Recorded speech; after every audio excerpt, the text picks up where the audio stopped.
यदि आप hard work करते हो तो आपको कहीं न कहीं उसका रिज़ल्ट मिलता ही है। देखिए, मैं आपको थोड़ा बताती जाती हूँ। पहला तो हमारा स्टेज यही है कि आरजेएस का प्रिपरेशन, बस उसके लिए मैं 5 से 10 मिनट ही लूँगी कि प्री कैसे लिखना है, मेंस कैसे लिखना है। फिर मैं आपका जो अपना मेन फ़ोकस है कि इंटरव्यू को कैसे अपन को हैंडल करना है, वो चीज़ मैं आपको बता दूँगी। देखिए, आपको ये स्क्रीन दिख ही रही होगी प्रॉपर।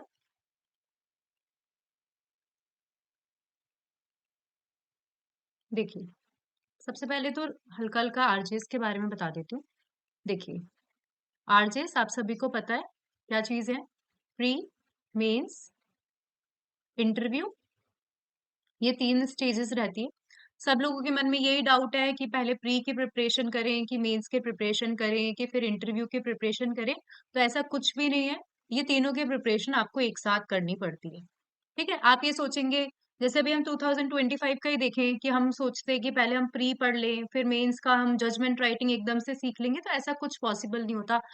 अपन को ऐसा लगता है कि हम 1 डेढ़ साल में इनकी प्रिपरेशन कर सकते हैं, लेकिन हमें टाइम लगता है। डेढ़ साल से ज़्यादा 2 साल तो मैक्सिमम हमें यही समझने में लग जाते हैं कि जजमेंट राइटिंग किस तरीके से लिखनी है ना? और हमें मेंस में आंसर राइटिंग कैसे लिखनी है, मेंस में यदि हम पेपर लिख रहे हैं, तो आप सभी को पता है 22 से 23 क्वेश्चन्स आते हैं। तो इन पेपर का जो स्ट्रेस है, उसको कैसे एग्ज़ाम में, हॉल में कैसे हमको इसको, मतलब हमें इसको कैसे सॉर्ट आउट करना है कि हम एग्जाम में 22 से 23 क्वेश्चन भी लिख दें, हमारा पेपर भी नहीं छूटे और हमारी जजमेंट राइटिंग में भी अच्छे मार्क्स आए। तो ये सारी चीजें आप एकदम से, ऐसा नहीं कि प्री क्लियर कर लेंगे फिर हम मेंस पढ़ेंगे, ऐसा नहीं करना चाहिए हमें। हमें ये जो प्रिपरेशन है प्री, मेंस और इंटरव्यू की एक साथ ही करनी होती है। ठीक है, सबसे पहले जो प्री रहता है उसमें हमें क्या ध्यान रखना है? बेसिकली फॉर राजस्थान जुडिशरी, देखो, जो पैटर्न रहा है, मतलब मैं भी प्रिपरेशन कर रही थी 5-6 साल से, तो जो पैटर्न रहा है आपका फुल्ली बेयर एक्ट, मतलब यदि आप प्री क्लियर करना चाहते हैं तो आपका प्रेयर एक्ट पे फुल्ली फोकस रहना चाहिए। आप ऐसा नहीं कर सकते कि चलो हमने ये प्रोविजन छोड़ दिया, अभी हम देख सकते हैं सेक्शन 1 से भी मतलब क्वेश्चंस आते हैं, लास्ट वाले सेक्शन से भी क्वेश्चन आते हैं, तो ऐसा कुछ भी नहीं है इसमें। ऐसा नहीं रहता प्री में कि ये कुछ इंपॉर्टेंट है, ये इंपॉर्टेंट नहीं है, ऐसा कुछ नहीं है। आपको फुल्ली बेयर एक्ट पे पूरा पूरा फोकस रखना पड़ेगा। आप किसी प्रोविजन को इग्नोर करके नहीं चल सकते। ठीक है? तो प्री की यही मतलब स्ट्रेटेजी है। यदि आपको आरजेएस प्री क्लियर करना है तो आपको बेरेक टिप्स पे लर्न रहने चाहिए। कैसे लर्न रहने चाहिए? टिप्स पे लर्न रहने चाहिए, अदरवाइज तो प्री क्लियर करना थोड़ा मुश्किल हो जाता है। ठीक है? अब अब देखो और क्या चीजें रहती है, थोड़ा सा आपको डेफिनेशंस, और आजकल किस में से क्वेश्चंस आने लग गए, आपके इलस्ट्रेशंस में से भी क्वेश्चंस आने लग गए, तो थोड़ा सा इलस्ट्रेशन, डेफिनेशन, इन सब चीजों पे ध्यान रखनी। अब दूसरा हम जाते हैं मेंस पे। किस पे जाते हैं? मेंस पे। देखो, क्या होता है, एकदम से हमने प्री क्लियर किया तो थोड़ा सा ओवर कॉन्फिडेंस तो किसी भी हालत में नहीं होना है कि हमने प्री क्लियर कर लिया, हम डायरेक्ट ऑलरेडी पढ़ चुके हैं, तो मेंस में हमें रिवाइज ही करना है। थोड़ा सा पैटर्न चेंज हो जाता है। प्री में आपको पूरा डायरेक्ट पढ़ने की जरूरत नहीं है, मतलब क्वेश्चंस ऑलरेडी पता है। हाँ, मतलब ऑलमोस्ट 90% तो क्वेश्चन पता ही रहता है कि मेंस में कौन कौन से क्वेश्चन आएंगे। इसके लिए आप क्या कर सकते हैं, इसके लिए आपको एक सीरीज, मतलब एक बुक आती है, पूरी मेंस की बुक आती है जो मैंने रेफर करी थी, सिंघल करके बुक आती है। इसके अलावा परीक्षा मंथन, ठीक है, परीक्षा मंथन क्यों कर सकते हैं? परीक्षा मंथन आपको, जैसे जो भी अपने केस लॉज है, क्योंकि बेयर एक्ट है और प्लस केस लॉज है, आपको यदि मेंस में अच्छे मार्क्स चाहिए तो हर इंसान बेयर एक्ट लिख रहा है। मतलब हमें, मैं तो इतनी बार 400 से 500 बार मैं बेयर एक्ट पढ़ चुकी हूँ, तो मुझे बेयर एक्ट का ये भी पता है कि इस पन्ने पे क्या लिखा हुआ है, इस पन्ने पे क्या ऐसे मेरे जैसे काफी स्टूडेंट है। आपको अलग क्या बनाएगा? आपको अलग बनाएंगे केस लॉज, आपकी प्रेजेंटेशन स्किल्स की, आप किस तरीके से उस आंसर को प्रेजेंट करते हैं। दूसरा आपको ये ध्यान रखना पड़ेगा, ठीक है, दूसरा आपको ये ध्यान रखना पड़ेगा, मान लीजिए 22 क्वेश्चन, कैसे होता है पैटर्न आप सभी को पता होगा। फर्स्ट आपका सिविल का पेपर होता है, जितना मुझे याद आ रहा है, फिर हिंदी का पेपर होता है, फिर क्रिमिनल का पेपर होता है, और फिर इंग्लिश का पेपर होता है, और ये 2 दिन में पेपर होता है। ठीक है, आप लोगों ने जो भी, मतलब जो, जिन्होंने मेंस क्लियर किया है, नहीं किया है, लेकिन जिन्होंने नहीं किया है और जो मतलब एग्जाम देने अभी तक बैठे नहीं है मेंस का, उसमें मैं बता देती हूँ, स्ट्रेस इतना ज्यादा रहता है एग्जाम हॉल में, हमें समझ में ही नहीं आता कि हम कैसे उस स्ट्रेस को झेलें। ठीक है, तो उसके लिए आप पहले से प्रिपेयर हो जाओ, पहले से डर लो, 1 डेढ़ महीने 2 महीने पहले से डर लो कि हम हमें पता है कि एग्जाम में स्ट्रेस होने वाला है। लेकिन आपको इसके लिए क्या करना है, जैसे 23 क्वेश्चन है, तो 23 क्वेश्चन में यदि पहले 10 क्वेश्चन 3 मार्क्स के आने हैं, बाकी के शायद 7 या 8 क्वेश्चन 4 मार्क्स के आने हैं, 6 मार्क्स के कितने क्वेश्चन आने हैं, और जजमेंट राइटिंग के 2 क्वेश्चन आने, इसके लिए टाइम पहले से ही प्रिपेयर कर लो कि 3 मार्क्स के क्वेश्चन जो 10 नंबर के हैं उन्हें उन्हें हमें 30 से 33 मिनट में कंप्लीट करना है। ये जो 7 क्वेश्चन आएंगे 4 नंबर के, उनको हमें कितने देर में कंप्लीट करना है, ये 6 नंबर के क्वेश्चन है, उनको हमें कितनी देर में मतलब कंप्लीट करना है, और जजमेंट राइटिंग को हमें कितना टाइम देना है। बहुत सारे बच्चे, मतलब मुझे नहीं पता, ये मेरी स्ट्रेटेजी है, बहुत सारे बच्चे क्या करते हैं, जजमेंट राइटिंग के लिए 1 घंटा रख लेते हैं। ऐसा आपको बिल्कुल नहीं करना है। ठीक है, क्या होता है जजमेंट राइटिंग में, यदि आप मार्क्स देखेंगे तो मैक्सिमम मार्क्स, मतलब ठीक है, यदि आप बहुत ज्यादा अच्छा लिख रहे हैं तो 6.5 नंबर 7 नंबर, जितना मैंने देखा है मैक्सिमम मार्क्स, जैसे मेरे को एक बार 7.5 भी मिल गए थे, लेकिन मोस्टली मार्क्स इतने ही मिलेंगे, 6 मिलेंगे, 7 मिलेंगे, 5 मिलेंगे, मतलब 80% बच्चों के मार्क्स आपको 5 से कम, 5 यही दिखेंगे, और 20% बच्चों के मार्क्स आपको 7 7.5, 20 में बहुत ज्यादा बोल रही हूँ। तो आपको ऐसा नहीं करना है कि 1 घंटा ही आपने जजमेंट राइटिंग के लिए दे दिया। आपके जो मैक्सिमम टाइम होना चाहिए जजमेंट राइटिंग का, वो 40 to 45 मिनट्स या 45 to 50 मिनट्स, ये मेरी स्ट्रेटेजी है, वो आप पे डिपेंड करता है कि आप पूरे पेपर को कैसे हैंडल करते हैं। ठीक है, हिंदी इंग्लिश के लिए आपको क्या करना है, हिंदी इंग्लिश के लिए 30 30 40 40 टॉपिक आप पहले से लिख लो, same topic, same for Hindi same for English, और इन पे आप क्या करो, इन पे फोकस करो, और बार बार पढ़ोगे, तो यदि कुछ नया टॉपिक भी आ जाता है तो हमारा माइंड, जब हम 30 40 टॉपिक को याद कर लेते हैं तो इतना डेवलप हो जाता है कि कोई नया टॉपिक भी आएगा तो हम आराम से लिख सकते हैं। ठीक है, थोड़ा बहुत मेंस का यही था। और कुछ मेंस में, अब हम जो मेन चीज के लिए मीटिंग है वो है इंटरव्यू प्रिपरेशन।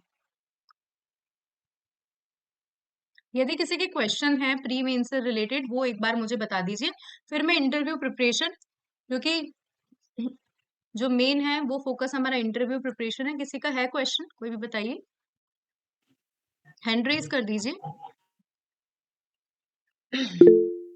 बताइए दिव्या। मैम इंग्लिश और हिंदी के जो ऐसे टॉपिक आएंगे उससे रिलेटेड थोड़ा सा आप अगर ब्रीफिंग बता दें। देखिए मैंने काफी मतलब टॉपिक लिख रखे हैं, मैं वो शेयर कर दूंगी ग्रुप पे, सर को शेयर कर दूंगी, और सर के पास भी काफी टॉपिक होंगे। मतलब कुछ आप राजस्थान का दे रहे हैं तो राजस्थान से रिलेटेड 10 टॉपिक लिख लीजिए, बाकी 10 टॉपिक जो करंट अफेयर है उनसे रिलेटेड लिख लीजिए, और 10 तो रेगुलर जो भी आते रहते हैं, जैसे अपना PIL हो गया, और ये सब चीजें आपको प्रिपेयर करनी पड़ेगी। ठीक है, ये टॉपिक्स मैं आपको बता दूंगी। ठीक है दिव्या, अब देखिए इंटरव्यू प्रिपरेशन, मेरी बात समझिए। आपको जो इंटरव्यूअर है, मतलब जो भी आपके एग्जाम कंडक्ट करने वाला है, वो जज कर चुका है मेंस एग्जामिनेशन में कि हमें पूरा बेयर एक्ट रटा हुआ है। ठीक है, उनको कोई फर्क नहीं पड़ता, उन्होंने देख लिया कि भाई आपने बेयर एक्ट रटा हुआ है, तभी आप मेंस क्लियर करके आए हैं। इंटरव्यू थोड़ा सा डिफरेंट होता है, और ये इंटरव्यू आप, जैसे आपके आगे एग्जाम की डेट आ गई 16 दिसंबर, ठीक है, आपके पास में अभी 27 से 28 दिन है, काफी टाइम दिया है उन्होंने, काफी टाइम, पिछली बार तो शायद 20 या 15 20 दिन ही दिए थे। ठीक है, काफी अच्छा टाइम है, और ये इंटरव्यू आप 15 20 दिन 25 दिन, ये वो चीज नहीं है कि 25 दिन में हम हमारी पर्सनैलिटी को सुधार लेंगे। ये इंटरव्यू जो होता है ये आपका जन्म से ही है, कि भाई आपने जैसे बर्थ लिया, आप जैसे स्कूल में गए, आप जैसे जैसे कॉलेज में गए, जैसे आपने लोगों से इंटरेक्शन किया ना, ये इंटरव्यू आपका मतलब ऐसा परिचय देता है। आप एकदम से जा रहे हो, मान लीजिए जैसे मैं एक हिंदी मीडियम की स्टूडेंट हूँ, ठीक है, अब मैं वहां पे मैं सोच रही हूँ कि नहीं मैं हर आंसर इंग्लिश में दूंगी, तो ऐसा पॉसिबल नहीं है।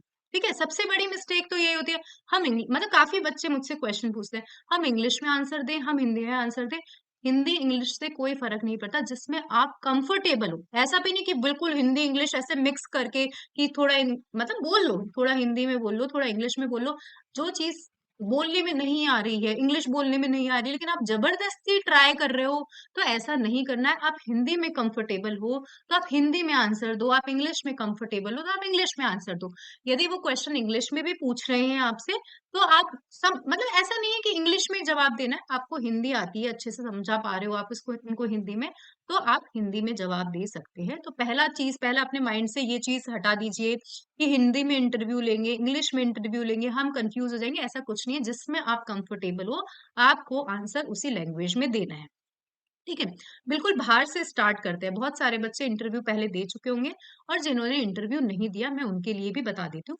बाहर आपको बिठाते हैं, ठीक है? जैसे इस बार तो बहुत कम लोग हैं, 135 है, ठीक है? तो जल्दी-जल्दी इंटरव्यू कंडक्ट कर लेंगे। क्या होता है, मान लीजिए आप खुद सोचो, आप मुझसे पहली बार इंटरेक्ट कर रहे हो, ठीक है? तो उन लोगों के लिए भी आप पहले मतलब ऐसे ही है कि आप पहली बार जा रहे हो। तो आपका चलना, आपका बैठना, आपका बोलना, आपकी स्माइल, आपके शूज़, आपके कपड़े, ये सब मैटर करता है।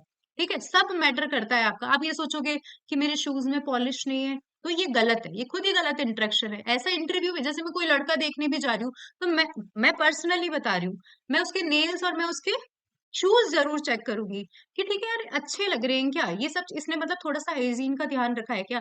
तो ये चीज़ कोई इंसान आपसे पहली बार मिल रहा है तो थोड़ा बहुत नोटिस करता ही है, ठीक है? तो आप आपकी ड्रेस पूरी अच्छी तरीके से प्रिपेयर कर लो, कि भई मुझे ये ड्रेस पहननी है और 2-3 आप मॉक इंटरव्यू भी दो। मैं ऐसे नहीं बोलूँगी कि नहीं दो, घर पे बैठे-बैठे ऐसे चेयर पे बैठे-बैठे आप प्रिपेयर करो, ऐसा नहीं है। जो आपकी ड्रेस है उसको आपको पहन के पहले प्रॉपर देखना है कि मैं कैसी लग रही हूँ, मेरा कोट किस स्टाइल का है, ठीक है? मेरी सैंडल जैसे गर्ल्स में जैसे सैंडल है, नए-नए सैंडल खरीद के लेकर जाएँगे, नहीं ऐसा कुछ भी नहीं है, आपकी सैंडल साफ होनी चाहिए, ऐसे नहीं है नया ही, बिल्कुल ब्रांडेड, भाई टिक, टिक, टिक की आवाज़ नहीं कर रहे हैं, क्योंकि वो इतना शांत माहौल होता है और वहाँ पे आपके सैंडल ने की आवाज़ भी करी ना तो वो भी गलत इंप्रेशन दे रहा है, ठीक है? सबसे पहले आपका ड्रेसिंग सेंस मतलब क्या आप ड्रेस पहन रहे हो, आपके शूज़, आपके सैंडल्स ये बहुत मैटर करते हैं, तो सबसे पहला फोकस आपको इस पे देना है। डन? तो ये हो गया, ठीक है?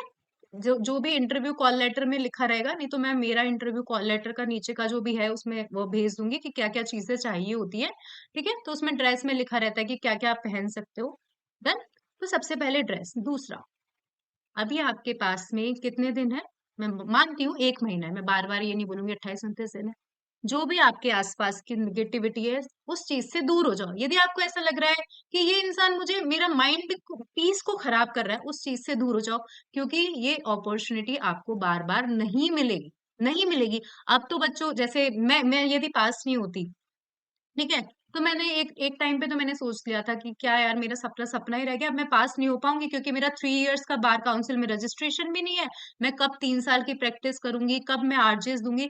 ये आपके पास में बहुत-बहुत गोल्डन अपॉर्च्युनिटी है। इस मौके को आपको नहीं गँवाना है। यदि आप इंटरव्यू में आए हो, मतलब इंटरव्यू कॉल लेटर आपके पास आया है तो बहुत प्राउड की बात है। आप इतने सारे बच्चों को छोड़ के आए हो पीछे। ये चीज़ें बार-बार नहीं आएगी। ठीक है? तो जो भी आस-पास की नेगेटिविटी है, उससे दूर रहना है। कोई भी इंसान आपको ऐसा लग रहा है कि नहीं ये नेगेटिव है, तो मुझे उससे दूर रहना है। ठीक है? क्योंकि वो मेंटल पीस खराब करता है आपका। दूसरा, ये तो चलो ये नेगेटिविटी ये 30 दिन की है। जिस दिन आपका इंटरव्यू हो, उससे 1 दिन पहले भी ऐसा नहीं है जैसे मैंने बहुत गलती करी है। मैं सोचती मैं रात को 2-2 3-3 बजे तक पढ़ रही हूँ, चाहे इंटरव्यू है। ठीक है? ऐसा नहीं है जो ऐसा आपको बिल्कुल भी नहीं करना है। आराम से मंदिर जाओ, जैसे आपको जोधपुर जाना होगा इंटरव्यू से पहले, तो हम तो 1 दिन पहले ही चले गए थे, ठीक है? क्योंकि आपको उस माहौल में ढलना ज़रूरी है, जो इन लोग जोधपुर से नहीं है, ठीक है? जो लोग बाहर से हैं, आउटसाइड राजस्थान से हैं, तो मैं तो यही कहूँगी आराम से 1 दिन, 2 दिन आराम से जोधपुर जाओ, आराम से उधर की चीज़ों को देखो, उस माहौल में ढलो, ठीक है? और अगेन नेगेटिविटी से दूर रहो, तो आपको मतलब जितना पॉजिटिव रहोगे, उतना ही उन लोगों के सामने आप पॉजिटिव दिखोगे, ठीक है? अगेन आप उन लोगों के सामने बैठे हो तो आपको पॉजिटिव वाइब्स देनी है। यदि आपके सामने मान लीजिए कोई इंसान आ रहा है और नेगेटिव वाइब्स दे रहा है तो कितना बुरा लगेगा। तो वहां पे 3 हाई कोर्ट के जज बैठते हैं, ठीक है? तो उन आपको अंदर जाके एकदम से बहुत खुश पॉजिटिव ये चीज कोई नहीं सिखाता। मॉक इंटरव्यू में हम तो इतने सारे मॉक इंटरव्यू दे चुके हैं, कोई नहीं बताएगा आपको। ठीक है? आपको ये बताएगा ये पढ़ो, वो पढ़ो, ये पढ़ो, ऐसे करो, ठीक है? लेकिन आपकी स्माइल फेक स्माइल नहीं, बिल्कुल पॉजिटिव वाइब्स दो। कोई इंसान यदि आपसे पहली बार मिल रहा है तो उसको लगना चाहिए कि हाँ, ये जज बनने की लायक है। ठीक है? तो दूसरा आपको नेगेटिव वाइब से दूर रखना है। तीसरा, अब मान लीजिए आप लोग जो भी इंटरव्यू में जा रहे हैं, तो आप ये सोचो कि क्या आज मैं आपसे पूछूं कि आप जज क्यों बनना चाहते हैं, तो क्या आप आज की डेट में उसका आंसर दे सकते हो? ठीक है? तो आपको यदि वो पूछ ले कि आप जज क्यों बनना चाहते हो, आपका आंसर प्रिपेयर रहना चाहिए। क्या रहना चाहिए? आपका ये आंसर प्रिपेयर रहना चाहिए कि आप जज क्यों बनना चाहते हैं। ठीक है? दूसरी चीज मान लीजिए जैसे मैं कंपनी सेक्रेटरी हूँ, ठीक है। फर्स्ट टाइम जब मैंने इंटरव्यू दिया तो उन्होंने मुझसे पूछा आप सीएस है, आप बहुत अच्छा अर्न करते हैं, ठीक है, बहुत अच्छा अर्न कर सकते हैं, आप इस फील्ड में क्यों जाना चाहते हैं? 2021 की बात है, मुझे तो मैं बिल्कुल बोलना ही नहीं जानती थी। मेरा आप पुराना इंटरव्यू देखोगे आप लोग हंसोगे कि कैसे बोल रही है। मुझे नहीं पता था कि कैसे अच्छे से इंटरव्यू दे। मैं उसका आंसर नहीं देकर दे पाई। ठीक है, क्यों नहीं दे पाई? क्योंकि मैंने उस आंसर को रटा था कि मैं सीएस हूँ तो मैं जज क्यों बनना चाहती हूँ। मुझे आप यदि कोई चीज आपको रोक रही है बोलने से, उस चीज को हटा दो। फिर नेक्स्ट टाइम जब मैंने इंटरव्यू दिया मैंने सीएस भरा ही नहीं, क्योंकि मुझे पता है वहां पे यदि सीएस दिखेगा तो वो मुझसे क्वेश्चन पूछेंगे कि आप सीएस हो, क्यों आप इस लाइन में आए। ये सारा चीज यदि आप भर रहे हो, मतलब वहां पे एक फॉर्म भरा जाता है। यदि आप बाहर मतलब इंटरव्यू के जो रूम है उसके बाहर में आपको एक फॉर्म देंगे, उसमें लिखेंगे कि आपका क्या प्रोफेशन है, क्या कर रहे हो, क्या सब चीजें लिखना होता है। ठीक है, तो आप सीएस के बारे में मतलब जो भी आपका प्रोफेशन है यदि आप उसके बारे में खुलकर बोल सकते हो तो लिखो, अदरवाइज मैं यही सजेशन दूंगी कि उसको मेंशन करने की जरूरत नहीं है। ठीक है, लास्ट टाइम इंटरव्यू में मेरे 14 मार्क्स थे, इस बार मेरे 25 या 26 मार्क्स है, मैं मुझे जितना याद आ रहा है। तो ये डिफरेंस क्यों आया? लास्ट टाइम जब मैंने इंटरव्यू दिया मुझे बोलना ही नहीं आता था, सच बता रही हूँ। उन्होंने मुझसे जितने क्वेश्चन पूछे मैं एक क्वेश्चन का आंसर देकर देकर आई थी।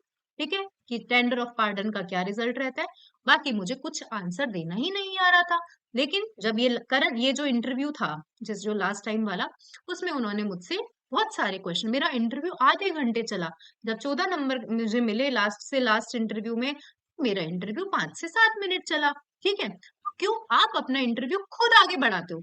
ऐसा नहीं है कि आपसे क्या पूछा, आपसे क्या पूछा, आप अपना इंटरव्यू खुद आगे प्रोसेस करते हो। कि 25 नंबर दिए हैं तो उन्होंने मुझे वहां पे 30 से 35 मिनट बिठाया है। तो आप सोचो कि यदि आपको ज्यादा टाइम देना है, आपको अपनी कॉन्वर्सेशन स्किल्स पे ध्यान देना पड़ेगा। आपको वहां पे कि क्या चीज, ऐसा है जैसे मान लीजिए उन्होंने कोई क्वेश्चन पूछा, एकदम से अब्रप्टली आंसर नहीं देना है।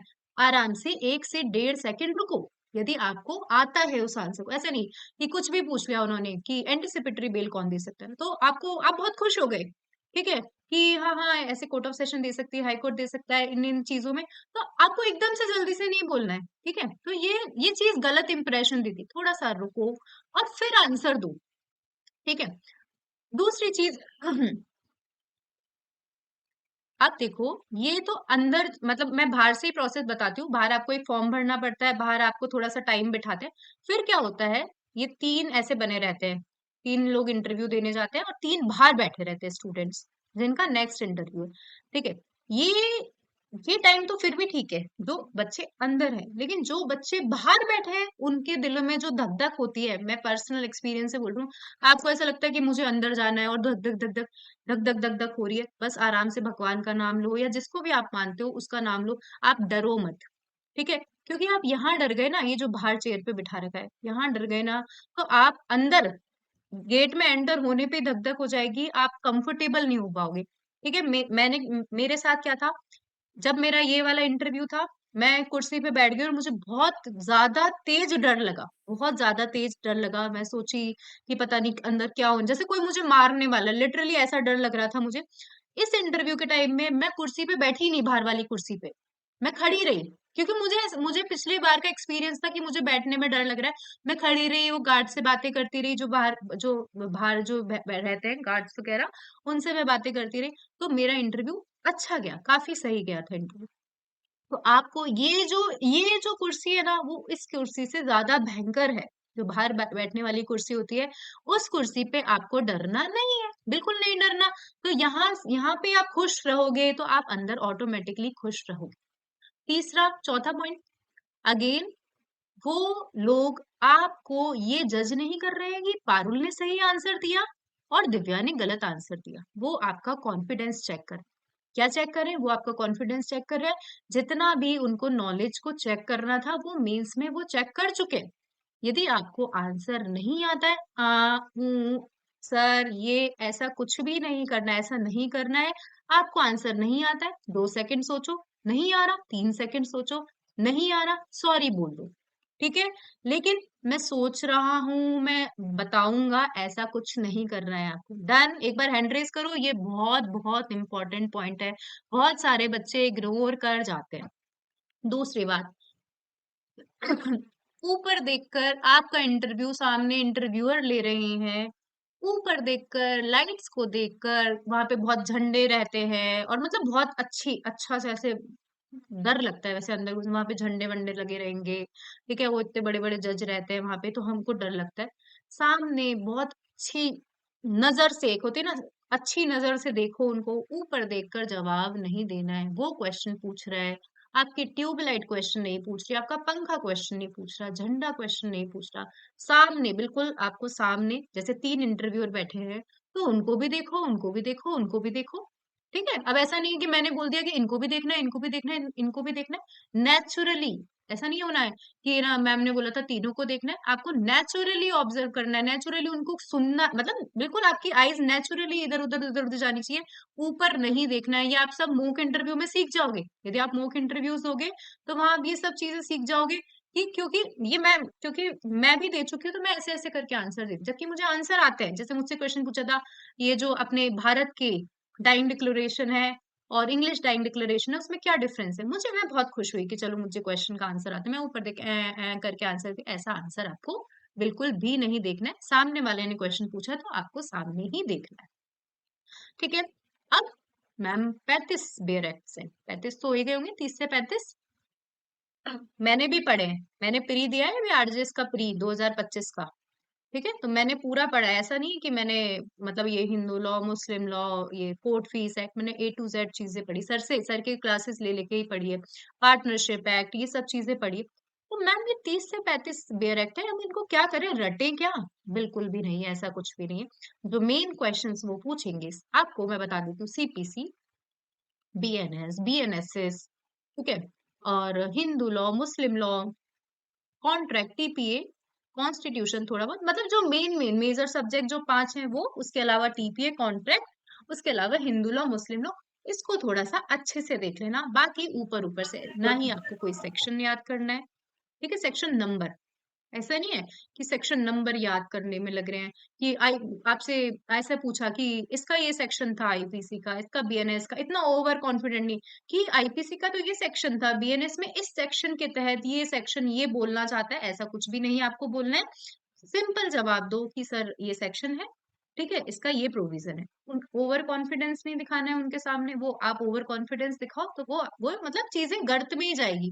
ये आपने थोड़ा सा भी ओवर कॉन्फिडेंस दिखा दिया कि सर मुझे तो आईपीसी का भी आता है, मुझे बीएनएस का भी आता है, ज्यादा से ज्यादा वो आपसे क्या पूछ सकता है कि आईपीसी में जो पुराना लॉ है और जो बीएनएस है, भारतीय न्याय संहिता, उन दोनों में क्या डिफरेंस है, आए हैं जो अच्छे चेंजेस आए हैं। ठीक है, ये पूछ सकता है सीआरपीसी, बीएनएसएस में क्या क्या अच्छे चेंजेस आए हैं। ठीक है, भारतीय साक्ष्य अधिनियम, इंडियन एविडेंस में क्या क्या चीजें चेंज हुई है, तो इन सारी बातों का आपको ध्यान रखना है। और अगेन सारे बेयर एक्ट्स पर पूरा बेयर एक्ट रटने की जरूरत नहीं है। पिछले से पिछले साल 2 महीने से भी ज्यादा का टाइम दिया गया था, इंटरव्यू में बैठ के बेयर एक्ट रट रहे हैं। बोलना आ नहीं रहा है हमको लेकिन रट रहे हैं। ठीक है, कोई फर्क, कोई मतलब नहीं है। अब वहां पे आपसे एक क्वेश्चन पूछा जाता है कि आपको कौन सा सब्जेक्ट ज्यादा अच्छा लगता है, ऐसे पूछेंगे वो आपसे। ठीक है, देख लेना, पूछ लेना आसपास के बच्चों से कि बहुत सारे बच्चों ने यदि इंडियन एविडेंस एक्ट नहीं बोला है, भारतीय साक्ष्य अधिनियम नहीं बोला है, तो ही बोलना है आपको कि भारतीय साक्ष्य अधिनियम या इंडियन एविडेंस एक्ट।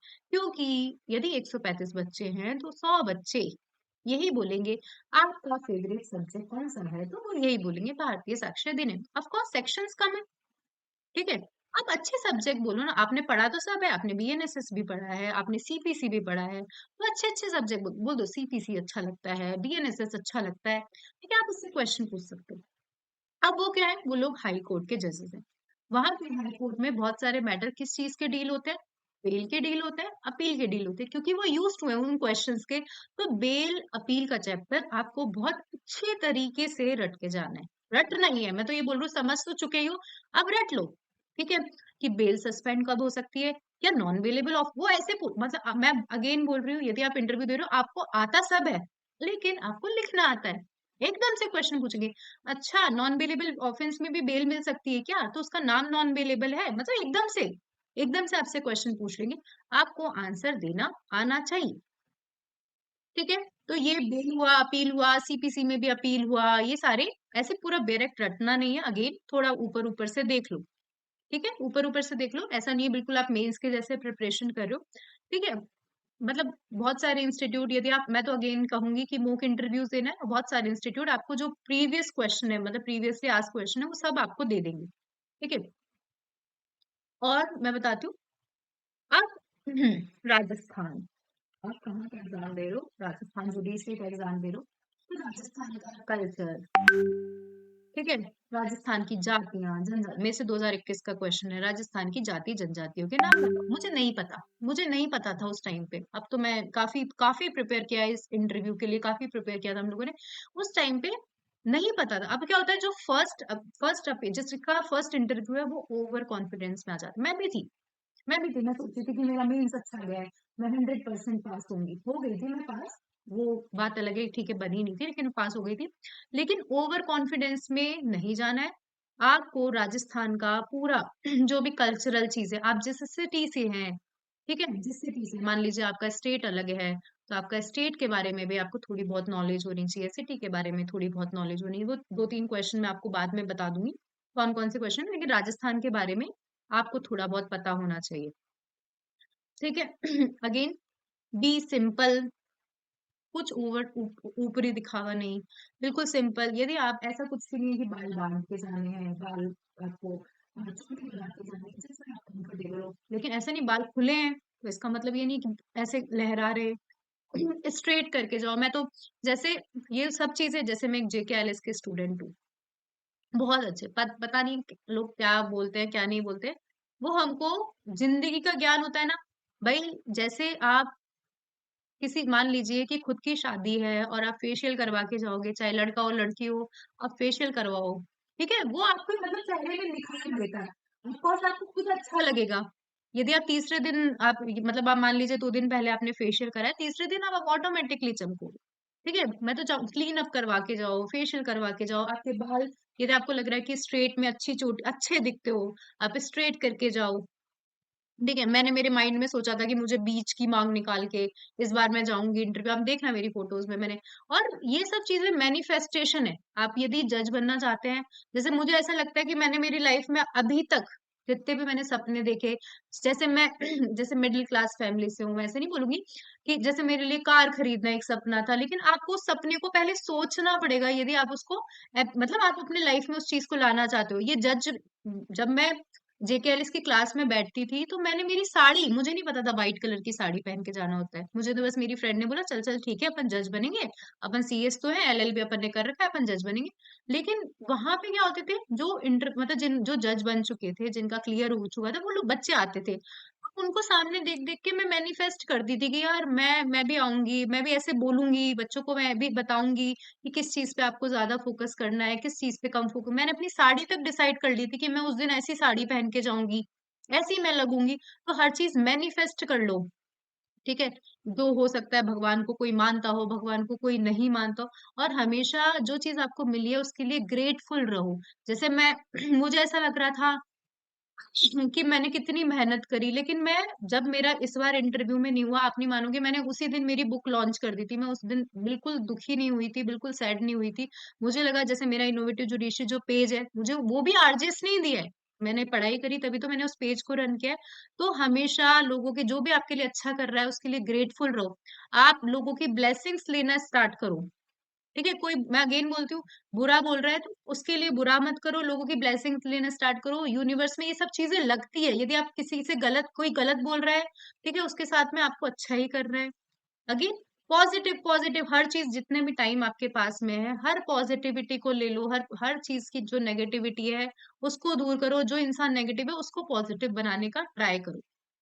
ठीक है, बेसिक्स आपको पढ़ना है, ऑनेस्ट रहना है वहां पे बिल्कुल भी फेकनेस नहीं चलती है, वहां पे बिल्कुल ऑनेस्ट रहो। ठीक है, और जो उस दिन का न्यूज़पेपर पढ़ना है, जिस दिन आपका इंटरव्यू है उसके 2 दिन पहले का भी पढ़ो, मतलब आपको जो जो करंट में चल रहा है उस चीज का नॉलेज होनी चाहिए। और ऐसा नहीं है बहुत सारी बुक लेकर बैठने की जरूरत नहीं है, लोगों से इंटरेक्ट करना ट्राई करो, मतलब लोगों से इंटरेक्ट करो, कि कोई भी इंसान है उसको सुनाओ, कि आपसे पूछा गया कि आप अपने बारे में इंट्रोडक्शन दो, तो उसको बोलो कि देखो ये मेरा इंट्रोडक्शन है। कोई भी आपके घर वालों से रोज बात करो। ठीक है, कुछ कुछ होता है लोग अपने आप को बहुत संकुचित कर लेते हैं, मैं भी ऐसी ही थी 2021-22 में मैं लोगों से बात नहीं करती थी। लेकिन ये मेरी पर्सनैलिटी में कैसे सुधार आया, मैंने लोगों से बात करना स्टार्ट किया, मैंने क्लासेस लेना स्टार्ट करी। बहुत सारे ऐसे बच्चे हैं आज भी, मैं बताऊंगी, उन बहुत ज्यादा ज्ञान है। मैं तो बहुत कम समझती हूँ अपने आप को, बहुत ऐसा समझती हूँ कि मैं 9, जैसे कोई इंसान 100% है तो मैं उसका 2% हिस्सा हूँ। ठीक है, मुझे बिल्कुल नॉलेज नहीं है, मुझे प्रैक्टिकल तो बिल्कुल ही नॉलेज नहीं है, कभी कोर्ट नहीं गई हूं मैं। लेकिन मुझे ऐसा लगता है कि जो आपसे ऊपर है उससे सीखो। ठीक है, उससे सीखो, और जो इंसान गलत कर रहा है उससे भी सीखो। उससे भी सीखो कि भाई ये गलत कर रहा है, मुझे ऐसी गलती नहीं करनी है। अब ऐसा नहीं है कि सामने इंसान को आप देख रहे हो कि वो गलत कर रहा है। ठीक है, मैं क्योंकि इंटरव्यू में ये सब चीजें गलती कर चुकी, तो आप मुझसे सीख रहे हो वो गलत कर रहा है, हमें इस गलती को दोहराना नहीं है, हमें उसको सही करके, मतलब उस चीज को ध्यान रखना है कि यार इस इंसान ने गलत किया था, मुझे ये गलती नहीं दोहरानी। अब मैं आपको क्वेश्चन, कोई किसी को कोई क्वेश्चन पूछना है, अदरवाइज मैं क्वेश्चन बता देती हूँ कि आपको क्या क्या थोड़ा बहुत ध्यान रखना पड़ता है मेरी इंटरव्यू का एक अलग रजिस्टर बनाना है। जैसे आप मेंस का अलग रजिस्टर बनाते हो, प्री का अलग, तो आपका इंटरव्यू का एक अलग रजिस्टर होना चाहिए। ठीक है, बार अपने बारे में लिखो, जैसे आप अपने बारे में, आप पता है 10 बार लिखोगे ना तो भी आप अपने बारे में नहीं लिख पाओगे आज की डेट में, मैं सही बता रही हूँ। आपसे नॉर्मली आपसे पूछा इंट्रोड्यूस योर सेल्फ, तो आप नहीं लिख पाओगे, आप अपना आंसर ही नहीं लिख पाओगे, मैं 10 करने पड़े। ये मेरी 2021 की है शायद, और ये शायद 2021 की इंटरव्यू की वो रजिस्टर है, और ये 2024 का रजिस्टर है। इन रजिस्टर में जमीन आसमान का अंतर है कि मैं पहले मेरी थिंकिंग क्या थी और अभी मेरी थिंकिंग क्या है इंटरव्यू प्रिपरेशन।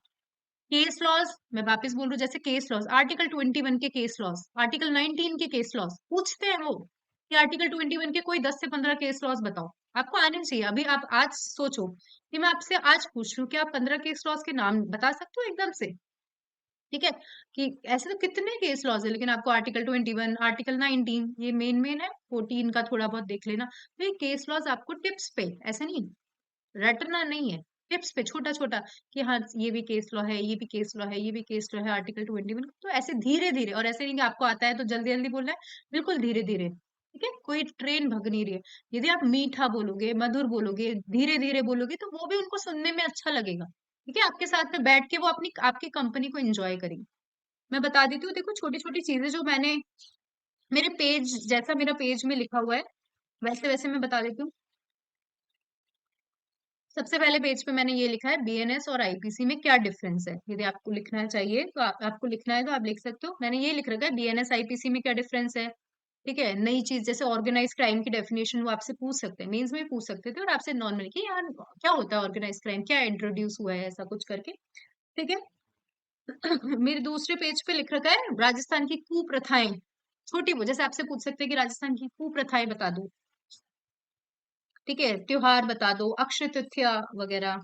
और मैंने लिख रखा है, उपराष्ट्रपति कौन है राजस्थान के, पूछते हैं। मुझे नहीं पता था, जब मैं फर्स्ट मॉक इंटरव्यू दिया था, मैंने मेरे 35 में से 7 नंबर दिए थे, राजस्थली लॉ इंस्टीट्यूट है वहां मैंने इंटरव्यू दिया था।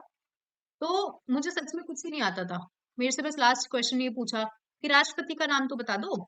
लिटरली राष्ट्रपति का नहीं, उस टाइम याद ही नहीं आता। आपको चीजें आती है लेकिन आप बोल नहीं पाते हो। तो ये चीजें पहले से ही, चाहे आपसे क्वेश्चन पूछे या नहीं पूछे इंटरव्यू में, लेकिन इतना नॉलेज, बेसिक नॉलेज तो आपको होना चाहिए। राष्ट्रपति कौन है, उपराष्ट्रपति कौन है, सोलिसिटर जनरल कौन है, कलेक्टर कौन है आपके जो भी डिस्ट्रिक्ट का, लॉ मिनिस्टर कौन है, लॉ सेक्रेटरी कौन है, अटॉर्नी जनरल, एडवोकेट जनरल। ठीक है, लोकसभा के अध्यक्ष पूछा था मेरे से। ठीक है, तीसरे पेज पे मैंने लिख रखा है, भारतीय साक्ष्य अधिनियम, इंडियन एविडेंस एक्ट के अंदर डिफरेंस। चौथे पे सीआरपीसी बीएनएसएस लिख रखा है। बेल और अपील मैंने आपको बता ही दिया, अच्छे से पढ़ के जाना है। ठीक है, और अभी एक कंसेप्ट इंट्रोड्यूस हुआ है, ट्रायल इन एब्सेंशिया, वो आपको थोड़ा सा पढ़ना है। ठीक है, पूछ सकते हैं आपसे। और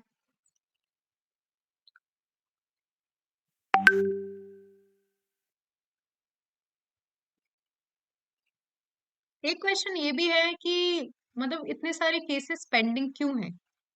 ठीक है, ये थोड़ा सा आंसर प्रिपेयर कर लेना। ऐसा कुछ मत बोलना जजेस की संख्या कम है, ऐसा नहीं बोलना है आपको, ये रिपीटेटिव आंसर हो जाते हैं।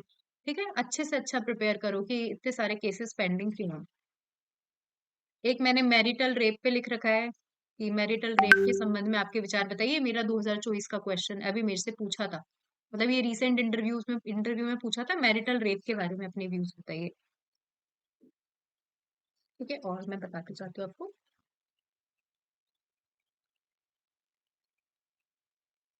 ठीक है, राजस्थान भारत की सीजीआई, राजस्थान में कौन सीजे है, जैसे मैं जयपुर से हूँ तो मैंने जयपुर के बारे में सारी चीजें, आपके जयपुर के क्या क्या नाम है, ठीक है, और कौन कौन से दुर्ग हैं और बांध कौन से हैं, ये सब चीजें लिख रखी है मैंने।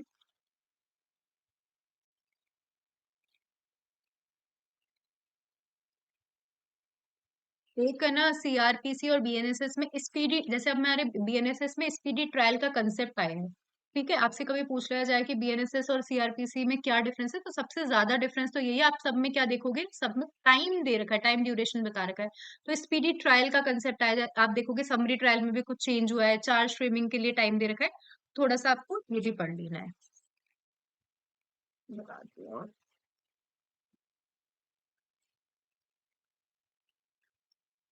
लेटेस्ट जजमेंट मैंने आपको बता दिया, जो भी आपके 2025 के 2024 के लेटेस्ट जजमेंट है, हर कोई यूट्यूब पे डाल देगा, शायद गौरव सर भी डालेंगे 2024 2025 के केस लॉ, वहाँ पूछ लेते हैं इंटरव्यू में कि कुछ भी रीसेंट जजमेंट्स जो भी है वो बता शायद दें। मैम अभी दोबारा कंटिन्यू करेंगे। लिफ्ट तो में अभी तक किसी के कोई भी क्वेश्चन हो तो आप लोग प्लीज अपने क्वेश्चंस प्रिपेयर कर लेना। ठीक है ना, और थर्ड फ्लोर, जितने थर्ड भी लोग फ्लोर। हैं जो इंटरव्यू में जा आप रहे हैं। नीचे ही खड़े हो ना, आ जाओ, मैं क्लास मैं में आई हूँ। सर। जी हिमांशु जी बोलिए, बिल्कुल पूछिए। सर जैसे रिसेंट इंटरव्यू के अकॉर्डिंग पूछा था, जैसे कई बार पूछते हैं कि लेटेस्ट 5 जजेस बेंच का कोई decision, latest highest bench decision, इस तरह के क्वेश्चंस। तो सर ऐसा कोई जजमेंट मटेरियल, ये सब प्रिपरेशन के लिए कोई मतलब मटेरियल ही नहीं मिला लेटेस्ट, ऐसा कोई जजमेंट कहाँ से आया आपका? क्लासेस करवाएंगे ये, बस ये है कि मैं, क्योंकि अब तो अपने पास समय थोड़ा सा ज़्यादा हो गया है, इसीलिए मैं आप लोग को बार बार कह रहा हूँ कि भाई आप लोग 3-4 दिन और ले लो, जो आपका लॉ वाला पोर्शन है खत्म कर दो, क्योंकि आपकी 2 क्लासेस अपने चालू करवाएंगे। एक राजस्थान जीके की, मतलब एक टीचर आएंगे जो आपको, ऑब्वियस मैं उनको बता चुका हूँ कि क्या करना है और कैसे करना है, तो आपको राजस्थान के बारे में मोटा मोटी जितना आपको जानना चाहिए। जैसे मैम ने नहीं वो क्वेश्चन बोला कि भाई जाति हो गई, प्रजातियां हो गई, ये हो गया, ट्राइब्स हो गई, तो वो आपको बता देंगे। वो आपके 3 या 4 लेक्चर लेंगे और आपको अप्रोक्स राजस्थान की अगर कुछ भी पूछा जाए तो लगभग आप बता सको, आप टोटल ब्लैंक ना हो उस पर। सेम चीज एक फैकल्टी आएगी जो आपका रोज 1 घंटे की क्लास लेंगे और वो आपका यही सेम जो डाइजेस्ट है, लाइक सुप्रीम कोर्ट के जितने भी लास्ट 1 साल के अंदर अंदर, 2 साल के अंदर अंदर जो भी अच्छे से अच्छे डिसीजन है, जो लाइक नहीं, जिसको अपने सेलिब्रेटेड टाइप जजमेंट बोल देते हैं, कुछ लैंडमार्क टाइप बोल सकते हैं उनको, तो वो करवा देंगे। तो ऑलमोस्ट आपका वहां से वो मटेरियल प्रिपेयर हो जाएगा। तो हार्डली 3 या 4 दिन आपको दिए, इसीलिए मैंने शायद आज किसको बताया था, आई थिंक निकिता जी का मैंने अभी मॉक लिया था, तो उनको मैंने ये बात बोली थी, तो आप सभी को बता देता हूँ कि भाई 4-5 दिन का मैंने टाइम दिया। 23 के बाद आपकी वो क्लासेस करवा देंगे, जो मैक्सिमम 1 हफ्ते की क्लास चलेगी। 5-7 क्लासेस उनको चाहिए, दोनों फैकल्टीज को, वो आपको करवा देंगे।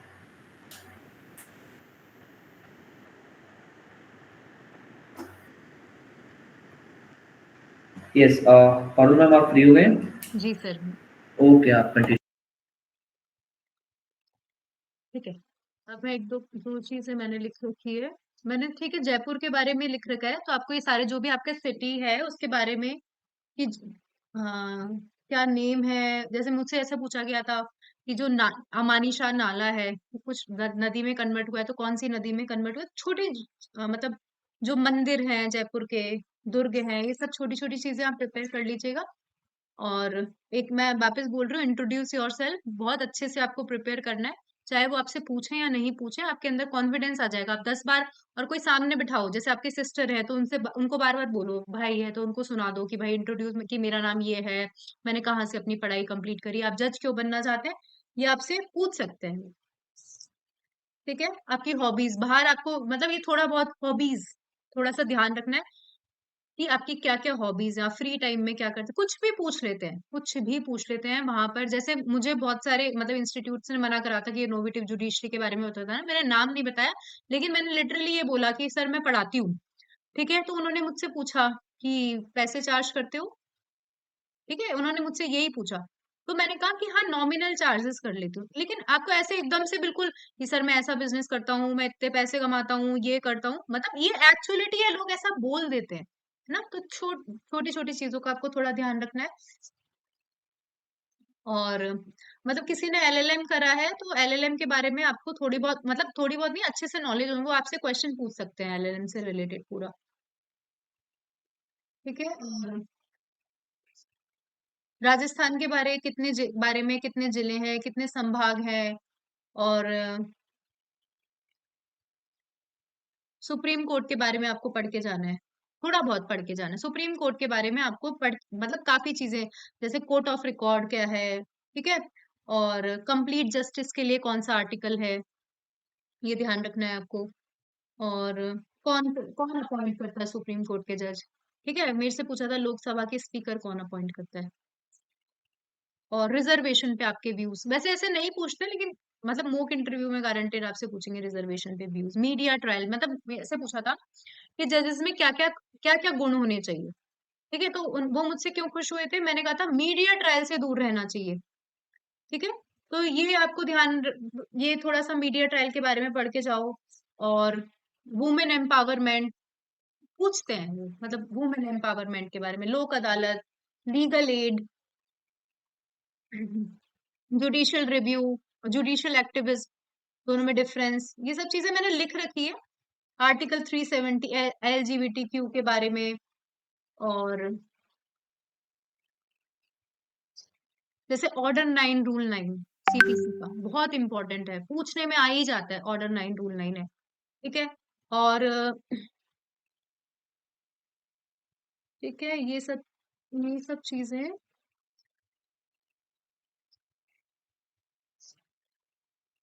क्या कोर्ट में एफिडेविट अलाउ करते हैं क्या, ये एक अच्छा इंपॉर्टेंट क्वेश्चन है।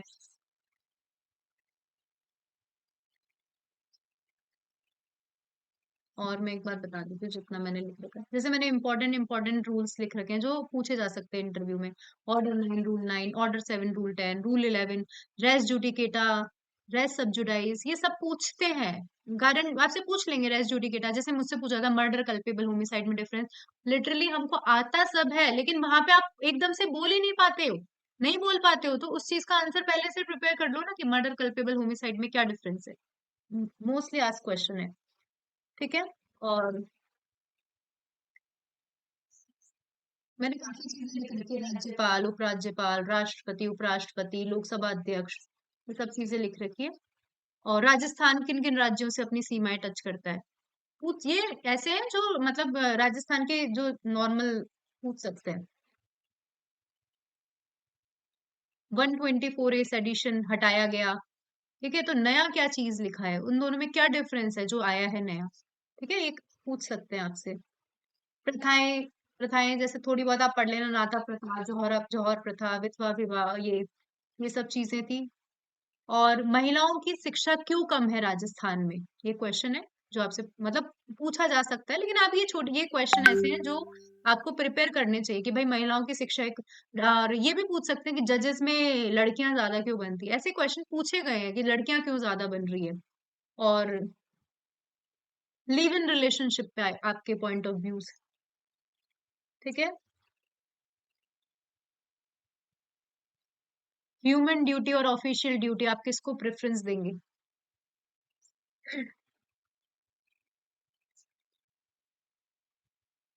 ये सब चीजें, ये तो काफी क्वेश्चन है। मतलब मैंने काफी चीजें लिख रखी थी, नमाज ऑन रोड्स, राष्ट्रपति को पति क्यों कहा जाता है, राष्ट्रपत्नी क्यों नहीं कहा जाता, ये सब चीजें मैंने मेरे इंटरव्यू के उसमें, मतलब ये मैंने एक रजिस्टर ऐसा बना रखा है। और ये ऐसा नहीं कि एग्जाम में आपसे क्वेश्चन, ये मेरे माइंड को डेवलप कर रहा है उस टाइम आंसर देने के लिए। रीसेंट जजमेंट्स डाल रखे हैं। बाकी तो देखो, कलरेबल लेजिस्लेशन बहुत मोस्टली आस्क्ड क्वेश्चन है, कलरेबल लेजिस्लेशन, पिथ सब्सटेंस, इन दोनों में क्या डिफरेंस है, ठीक है।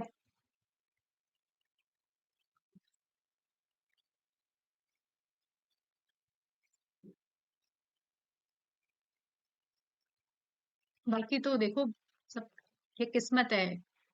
मेंस आप सबसे ज्यादा जो मेहनत होती है वो मेंस होती है, इंटरव्यू लक है, थोड़ी सी आप थोड़ा सा हार्ड वर्क करोगे तो होप सो क्लियर हो जाएगा। बाकी सब भगवान भी देख रहा है और यूनिवर्स सब देख रहा है, पॉजिटिव रहो, बाकी तो और तो मैं क्या बोलूं। Thank you so much. Okay, first of all Parul, thank you.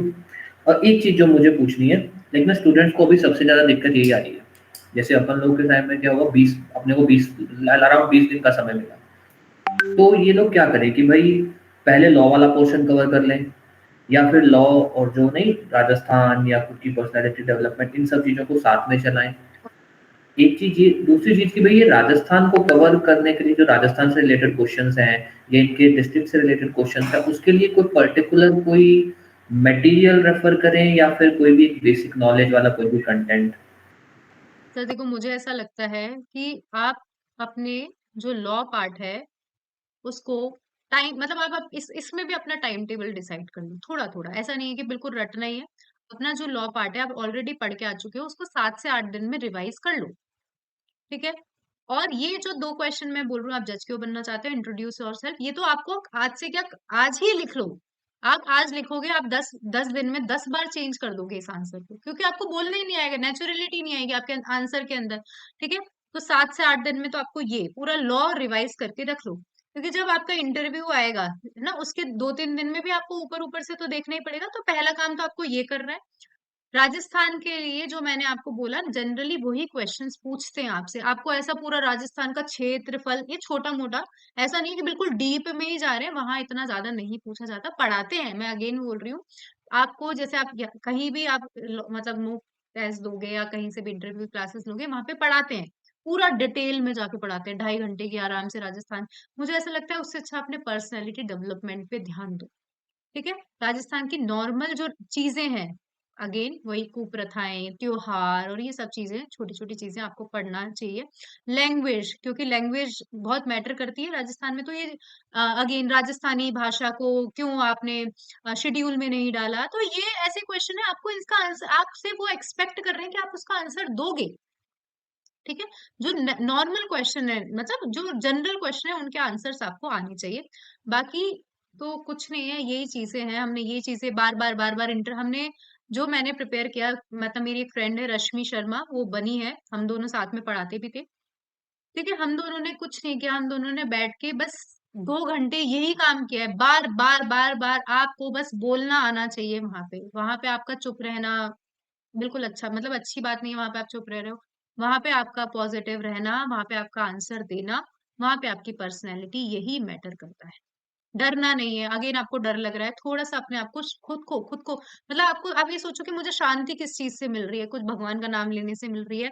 तो अपने आप को, क्योंकि अंदर ये जो धक धक चलती है ना, वो बहुत बहुत भयंकर धक धक चलती है। जैसे हिमांशु सर है, इंटरव्यू दिया है तो उनको पर्सनली एक्सपीरियंस है, और जिस जो पहली बार इंटरव्यू दे रहे हैं, उनके लिए मैं पहले से ही बता रही हूँ, वहां पे इतना इतना मतलब माहौल ऐसा हो जाता है गर्म कि बहुत डर लगने लग जाता है। ठीक है। सबकी सिट्टी पिट्टी गुल हो जाती है, क्योंकि यार ऐसा लगता है हमने इतने साल मेहनत करी है। मुझे तो लास्ट टाइम में, या मतलब ऐसा लगता है कि इंटरव्यू नहीं हुआ तो क्या होगा, हम पास नहीं हुए तो क्या होगा। ऐसा नहीं सोचना है। आप तो आज से ही सोच लो कि हाँ, हम जज बन चुके हैं। ओवर, और किसी को ऐसे बताओ मत कि मेरा मेंस क्लियर हो गया। ठीक है। इस बार मैंने, पिछली बार मैंने यही किया, मैंने किसी को बताया नहीं। मतलब धीरे धीरे जब मैं पास हुई ना, इंटरव्यू पास, जब मैं फेल हो गई तब मैंने बताया कि मेरा ऐसे नहीं हुआ आधे नंबर से। अभी भी आपको मैं बताऊं, 12 सितंबर को मैंने पोस्ट डाली है इसकी। 12 सितंबर को नहीं, 19 अक्टूबर को पोस्ट डाली है। लेकिन मुझे सर को तो मैंने जब बनी थी उस टाइम ही बता दिया था। ठीक है। मुझे लिटरली 3 से 4 महीने पहले से पता है कि हमारा पुलिस वेरिफिकेशन हो रहा है। जब मेरा पुलिस वेरिफिकेशन हो गया, जब मेरा मेडिकल का आ गया कि भाई अब आपका मेडिकल होने वाला है, तब मैंने इन्फॉर्म किया है। आपको अपना ढोल नहीं पीटना है कि हमारा मेंस है, हम इंटरव्यू देने जोधपुर जा रहे हैं। जितना अपनी चीजों को, मतलब अपने ऐसे लिमिटेड रखो इन चीजों को, क्योंकि नजर बहुत लगती है। पहले मैं भी ऐसे सोचती थी कि नजर वगैरह कुछ नहीं होती है, लिटरली नजर लगती है। लोग, आप यदि कहीं पे आप वृद्धि कर रहे हो ना, तो लोग आपको ऐसे लगेगा कि लोग आपको ऐसे, मतलब लोग ऐसे होते हैं लिटरली कि आपको गिराए कैसे। ठीक है। ऐसे होते हैं जो आपके बारे में पॉजिटिव सोचते हैं, उनके बारे में नहीं बोल रही। लेकिन काफी लोग ऐसे हैं जो आपको पीछे धकेलने पे सोच, मतलब धकेलेंगे आपको ऐसे बोल के, या आपके वाइब्स को निगेटिव करके। तो उन सब चीजों से दूर रहो। ठीक है। बाकी तो देखो, सब लक है, और अच्छे से अच्छे प्रिपेयर करो। एक लास्ट क्वेश्चन ना, उसके बाद स्टूडेंट्स के जो क्वेश्चन रहेंगे। एक मेरा मेरा ओपिनियन ये है कि स्टूडेंट्स को लाइक सिर्फ एक जगह नहीं, 3 या 4 जगह मॉक्स देने चाहिए, और समवेयर अराउंड, क्योंकि जो फर्स्ट टाइम वाले हैं उनको समवेयर अराउंड 7 8 मॉक्स देने ही चाहिए। तो इस पर आपका क्या ओपिनियन रहेगा? आप जितने ज्यादा से ज्यादा मूक दो, वो ज्यादा जरूरी है। लेकिन ऐसा नहीं है कि लास्ट के 6 दिन बच रहे हैं, मतलब ये हुआ है कि 5 दिन बच रहे हैं और आप मूक देने जा रहे हो।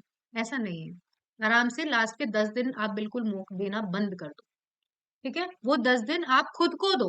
ऐसा नहीं है कि, क्योंकि क्या होता है मॉक इंटरव्यूज में ऐसे बहुत सारे बच्चे रहते हैं, आपका पूरा जैसे हम लोग जाते थे, मैं अगेन 2021 की बात बता रही हूँ क्योंकि उन गलतियों से मैं सीखी हूँ। हम 10 बजे जाते थे और हमारे मॉक खत्म होते थे 7। ऑनलाइन दे दो। ठीक है, यदि 10 दिन की भी बात है तो ऑनलाइन किसी अपने फ्रेंड्स के साथ में आप वो उनसे बोलो कि मुझसे ये क्वेश्चन पूछ ले। ठीक है, लेकिन आप 10 दिन में, लास्ट 10 दिन में मॉक देने मत जाओ। खुद को मतलब खुद पे ज्यादा ध्यान दो।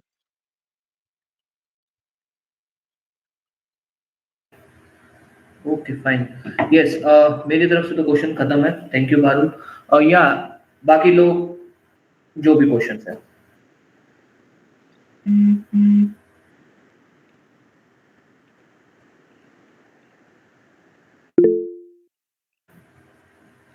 यस योगिता, प्लीज पूछ लीजिए अपना क्वेश्चन।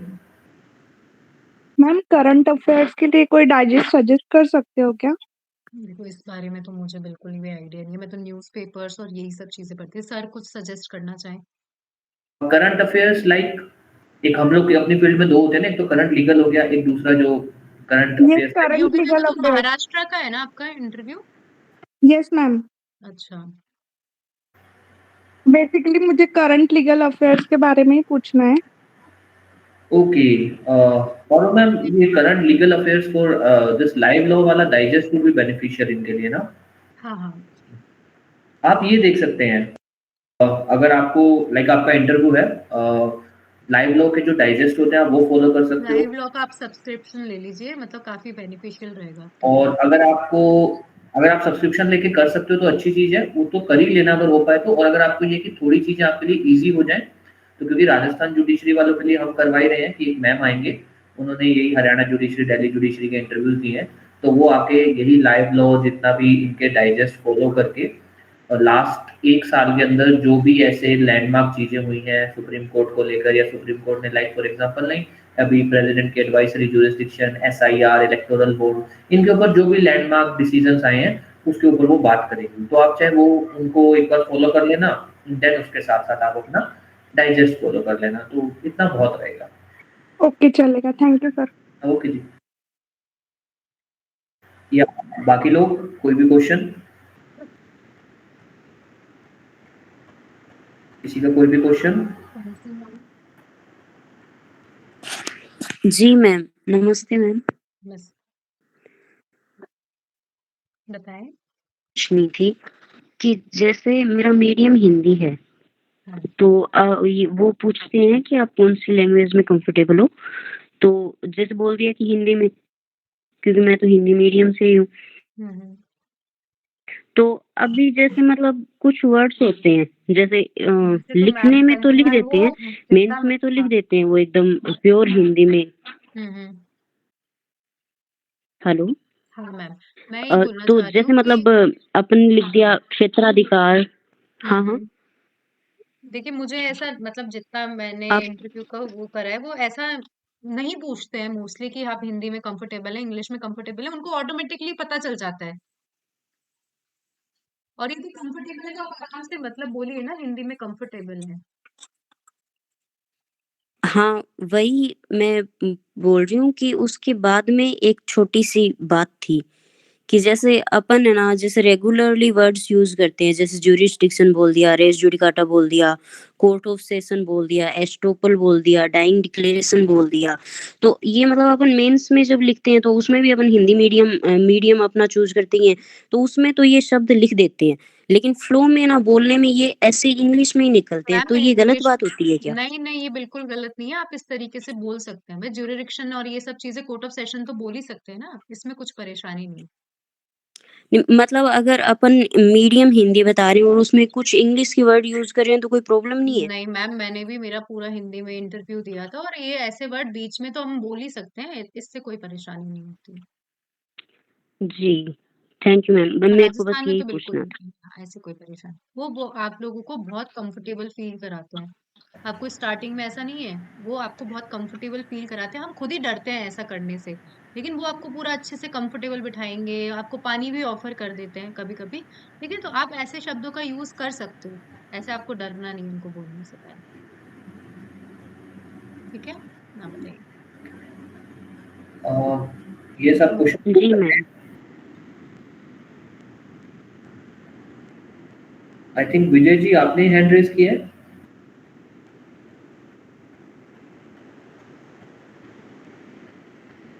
या hello, by the name of know your rights, Vijay ji आपने हैंड रेज किया हुआ है।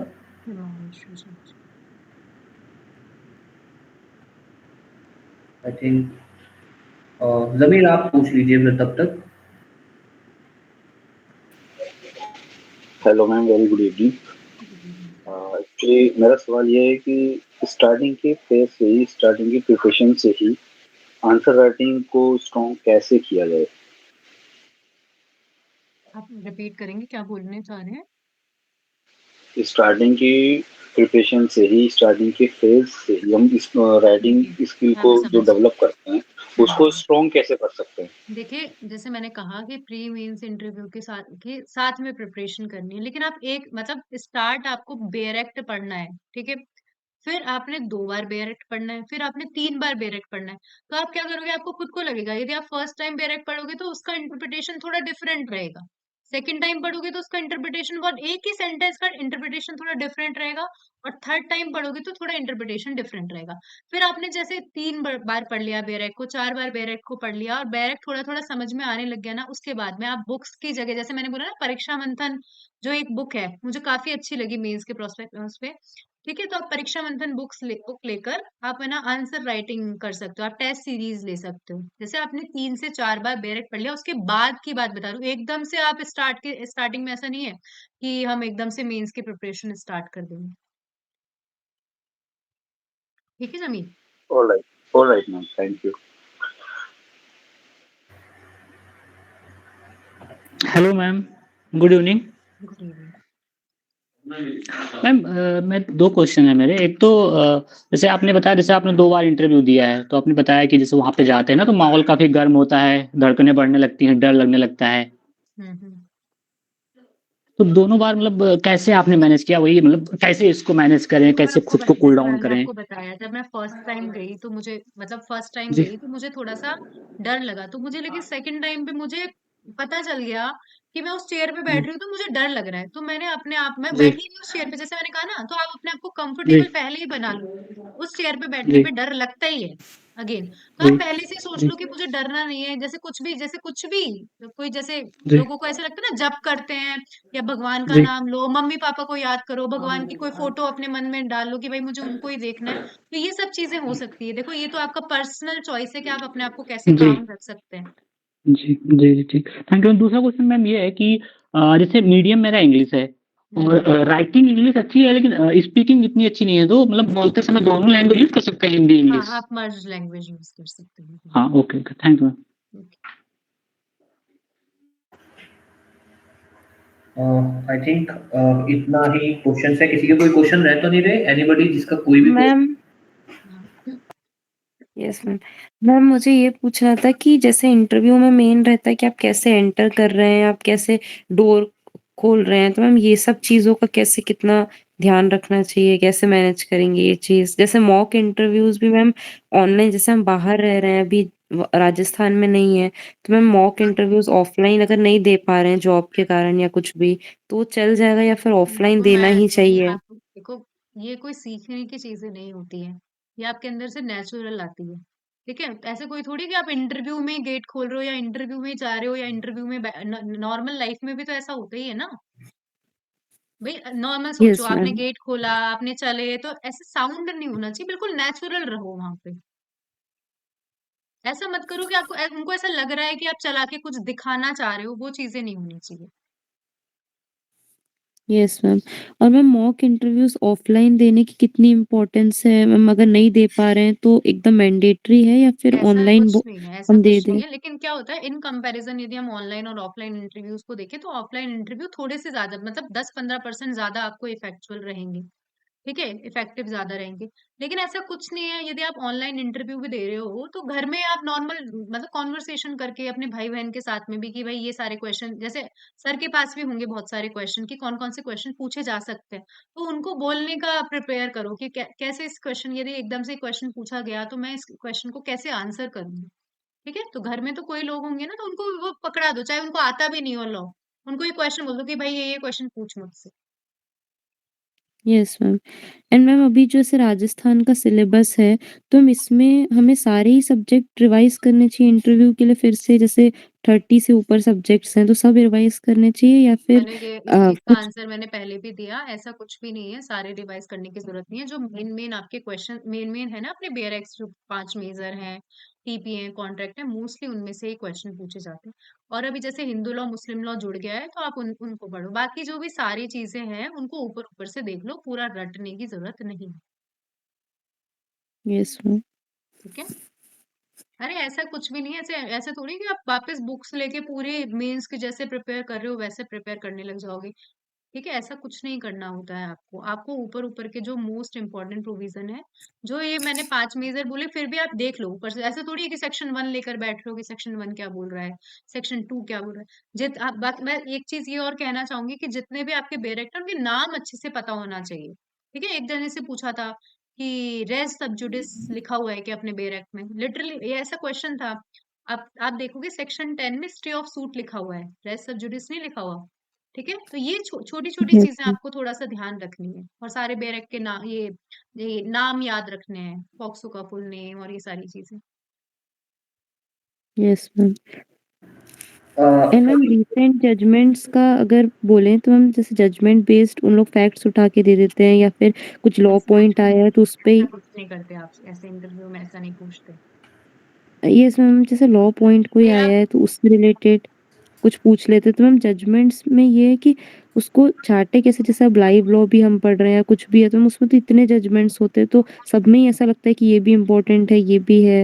मैं तो मेरे उसमें एकदम बता देती लैंडमार्क। हूँ, जब मैंने जब इंटरव्यू दिया तो मतलब यूट्यूब पे क्लासेस रहती है, शायद सर भी कंडक्ट कराएंगे, जिसमें लेटेस्ट जजमेंट रहते हैं, जिसमें 40 से 50 जजमेंट सिर्फ वही पढ़ के जाओ। और ऐसा ऐसा थोड़ी कि सारे ही जजमेंट पढ़ के जाओगे, जो पढ़ा रहे हैं वो पढ़ लो, उनको 40-50 जजमेंट जो है। Yes ma'am. Thank you ma'am. Okay Preksha. ठीक है सर, अभी गुड। ये आप अच्छा पूछ सॉरी, लीजिए। हाँ, सॉरी मैम, मैं थोड़ा बीच में बोल रहा हूँ। अभी जिन्होंने आपसे क्वेश्चन पूछा था, आप कहाँ के रहने वाले हैं? आपके आसपास कोई जगह हो सकती है जहाँ पर आप जाके ऑफलाइन दे सकें? मैम सर अभी तो हेलो मैं एमपी में हूँ, मध्य प्रदेश हेलो। में, तो सर यहाँ पे तो कोई राजस्थान के लायक इंटरव्यू अभी कंडक्ट हो नहीं रहे, ना यहाँ पे एमपी में कोई इंटरव्यू सिविल जज का हो रहा है, तो सर कोई कंडक्ट ही नहीं करा रहा है कर अभी। सकते हो आप, लाइक वैसे तो वो बहुत पुराने कैडर के हैं, तब 2014 या 12 बैच के हैं वो। तो वो क्या है, राजस्थान के किस एरिया के, यहाँ पर राजस्थान में तो चलो अब तो ऑनलाइन क्लासेस हो गए, तो सब जगह ही सब कुछ अवेलेबल है। तो उन्होंने वैसी बात हुई तो उन्होंने किया था कि जैसे वहाँ पर उनके आसपास जो सिविल सर्विस इंस्टीट्यूट थे, कोई भी ऐसा टीचर जो सिविल सर्विस की या किसी भी एक ऐसे एग्जाम की तैयारी करवाता हो जिसमें इंटरव्यू होते हैं, तो उन्होंने वहाँ पर जाके ये ज़रूर सीख लिया था कि बैठना, उठना, आपका बॉडी पोस्चर, आपकी एंट्री, आपकी एग्ज़िट। तो अगर आप इन केस आपके साथ सिचुएशन अभी ये है कि आप नहीं आ सकते हो या आप ऑफ़लाइन देने के कोई भी बड़े इंस्टीट्यूट है वहाँ नहीं जा सकते हो, तो एटलीस्ट इतना कर लेना, आपकी लास्ट फाइनल स्टेज है। इसके अंदर ये ना हो कि किसी भी तरह की कोई 1% या 2% की भी कमी की वज़ह से आपका कोई नुकसान हो जाए। तो ये मेरा एक सजेशन रहेगा, अगर आप आस-पास कोई ढूँढ रहे हो या कोई आपके हो अगर, समवेयर अराउंड आपकी सिटी में या थोड़ा-सा दूर भी हो, तो अगर उनके पास आप 1 दिन जाके या 2 दिन जाके अगर ये कर लेंगे, तो फ़ायदा होगा। उन्होंने भी यही किया था कि उनका घर पड़ता था बिल्कुल हनुमानगढ़ डिस्ट्रिक्ट के अंदर, उस समय इतना वहाँ पे कुछ था नहीं। तो उन्होंने ये किया था कि आस-पास 100 150 किलोमीटर 101 किलोमीटर पे एक इंस्टीट्यूट था, मतलब एक सर हैं यहाँ पर, जो आरएएस की तैयारी करवाते हैं, काफ़ी अच्छा उनका नाम है। तो उन्होंने उन्हीं के पास जाके, हालाँकि ऑब्वियस आरएएस के तो कोई जुडिशरी का था नहीं, तो उन्होंने उनके पास जाके इंटरव्यू दिए थे। तो आप ये फ़ॉलो कर सकते हो अगर आपको कंफर्टेबल लगे तो। या फिर सर अगर ऐसा करें कि जैसे जब हम इंटरव्यू के टाइम जब भी हमारा डेट होगी तो हम जोधपुर जाएँगे, तो सर उसके कुछ दिन पहले ही अगर हम राजस्थान आ जाएँ और मॉक इंटरव्यू कोई ऑफलाइन दे दें? हाँ, कर सकते हो, ये भी बेटर है, कर सकते हो। और बहुत उसके बहुत पहले सारे स्टूडेंट्स ऐसा कर रहे हैं प्रेक्षा। ठीक है, आप जैसे हाँ, यहाँ बहुत पे सारे ऐसा करेंगे, जहाँ ऑब्वियस पे जयपुर में जैसे है, हमारे सब साथ, लोग आ रहे हैं जयपुर भी। हाँ, जैसे हमारे साथ अभी एक स्टूडेंट है वो लखनऊ से हैं, तो वो यही करेंगे कि वो समवेयर 5-7 दिन पहले आ जाएँगे। Yes sir. है ना? तो आप ये देख सकते हो। मेरा पर्सनल ओपिनियन है कि ऑफलाइन अगर फर्स्ट टाइमर हो तो ऑफलाइन ज़रूर दे देना, अदरवाइज़ क्या है वहाँ पे एकदम से ऑफलाइन दोगे तो कहीं घबरा ना जाओ आप। एकदम से इतना वैसा माहौल देखोगे, उठने का, बैठने का तो थोड़ा घबरा ना जाओ आप।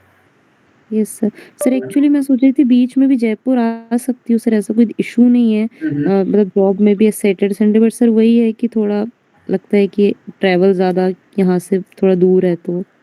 देखो, मैं तो यही कहूँगा कि भई अब तो आपका ये स्टेज है कि इसमें तो आपको जो कर सकते हो वो सब करो, जितना एफर्ट डाल सकते हो, अगर किसी भी चीज़ के करने से 1% भी बेनिफिट हो तो करो। मैं तो यही सजेस्ट करूँगा, यस सर। है ना? ओके बाकी लोगों को सॉरी हाँ, थोड़ा आउट ऑफ कॉन्टेक्स्ट चली गई बातें। क्या उम, काफ़ी लोग के क्वेश्चन आ गए। यस और किसी का कोई भी क्वेश्चन? कुछ भी? किसी का कोई भी question? Hello, good evening sir. Hello, yes you are audible hello. Ma'am, बताएं। ओके मैम, मैम मुझे एक क्वेश्चन पूछना था कि जजमेंट राइटिंग बेसिक से कैसे प्रिपेयर करना होता है? मैम मैम ये देखो क्वेश्चन आप ही के लिए है।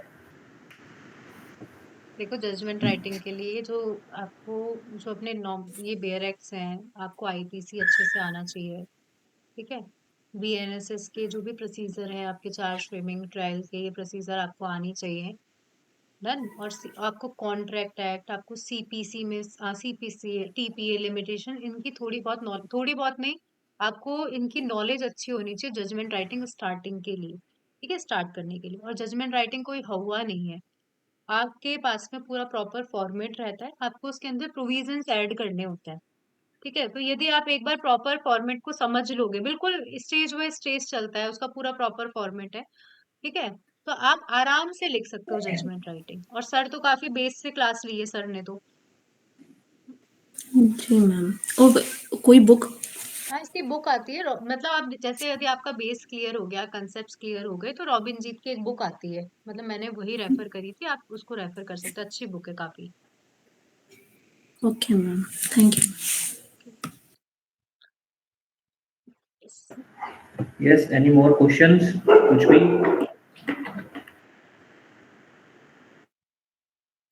जी नरेंद्र जी आप बोल सकते हैं। Hello ma'am.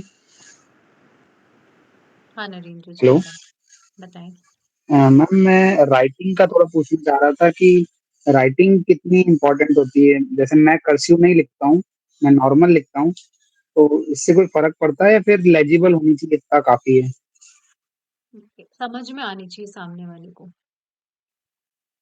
थोड़ा बहुत फर्क, लोग कहते हैं कि फर्क नहीं पड़ता, लेकिन आप खुद सोचो, एक एक जो कॉपी है उसमें थोड़ा क्लियर लिखा हुआ है, और एक जो कॉपी है जिसमें खुद, मतलब आप यदि आपको दोबारा पढ़ने के लिए दे दूं आपकी कॉपी और आप ही नहीं समझ पाओ, तो वो चीजें मतलब मैटर करती है। इतना तो लिखो कि समझ ओ, में आ जाए। और ओके यदि मतलब आपकी राइटिंग, लेजिबल। हाँ, यदि आपकी राइटिंग थोड़ी ज्यादा कर्सिव है तो थोड़ा स्पेस दे देंगे, काफी मतलब स्पेस ज्यादा दिया जाता है। यदि अपन आरजेएस में देखेंगे ना, तो 3 मार्क्स का क्वेश्चन है तो उसमें आपको आधे से ज्यादा पेज दिया जाता है, तो ऐसे थोड़ी पूरा पेज लिखना है, तो आप थोड़ा सा स्पेस दे दे के लिख सकते हो। और ओके हाँ, मैम, एक चीज थैंक मैं यू। ये भी बताना चाहती हूँ मेंस आंसर राइटिंग के लिए, जो मैंने फॉलो करी थी, जिस पेन से आपको लिखना है उस पेन से आप प्रैक्टिस करना चालू कर दो। इवन तो अभी से लिखना चालू कर दो। जैसे मैं पेंटोनिक करके एक पेन है, तो मैं उसके पैकेट खरीद लाती थी, जैसे मैंने 2-3 पैकेट खरीद लिए, और उनसे मैं एक पैकेट में 10 पेन आते हैं, उनसे लिखना चालू, तो वो क्या होता है, हम कंफर्टेबल फील करने लग जाते हैं अपनी राइटिंग के साथ में एग्जाम में। ये छोटी-छोटी चीज़ें हैं, वो चीज़ें आपको कोई बताता नहीं है, लेकिन ये आपकी पर्सनल चीज़ें हैं कि आपको इस जैसे ये चीज़ें आपको बहुत कंफर्टेबिलिटी देगी एग्ज़ाम में, यदि आप उस पेन से लिख लोगे ना, अब एकदम से आप नया पेन मत खोलो एग्ज़ाम में लिखने से पहले, मेंस यदि आप लिख रहे हो, ठीक है? ऐसा पेन खोलो जो चला चुके हो ऑलरेडी, तो वो आपको सही लगेगा उस टाइम पे। ओके मैम, और मैम जो आंसर हम लिखते हैं उसमें केस लॉज डालना जरूरी होता है हर हाँ, क्वेश्चन में या फिर? डालना ज़रूरी है, यदि आपको आता है तो 100% डालो, आपके मार्क दूसरों से वही डिफर करेगा। ओके। उसके पीछे साइटेशन जो होता है ना, जो ईयर वगैरह या फिर उसका वो, ऐसे या फैक्ट्स फिर नहीं नाम डालने से आपको, काम? आपको फैक्ट्स नहीं डालने, जस्ट डालना है। Okay, thank you ma'am. यदि आपको साइटेशन यदि नहीं आ रहा है तो मतलब कुछ भी थोड़ा बहुत गलत हो रहा है तो मत लिखो, ठीक है? और यदि आपको मतलब आप बहुत ऐसा सबको सब याद नहीं होता है, ऐसा नहीं है, आप दूसरों से कंपेयर नहीं कर सकते हो, ठीक है? कंपैरिजन उस चीज में करो कि दूसरों की कॉपी देखो, यार ये चीज इसने ज्यादा अच्छी लिखी है, क्योंकि सबकी अपनी अपनी पर्सनैलिटी होती है, सबका अपना अपना लिखना होता है। किसी को कोई चीज 100% किसी को याद नहीं होती, किसी को कोई चीज 70% याद हो रही है, किसी को कोई चीज 60% याद हो रही है। लेकिन गलत लिखने से अच्छा ये है कि आप नहीं लिखो उस चीज को, ठीक है? गलत लिखोगे तो आपके मार्क्स ज्यादा कटेंगे।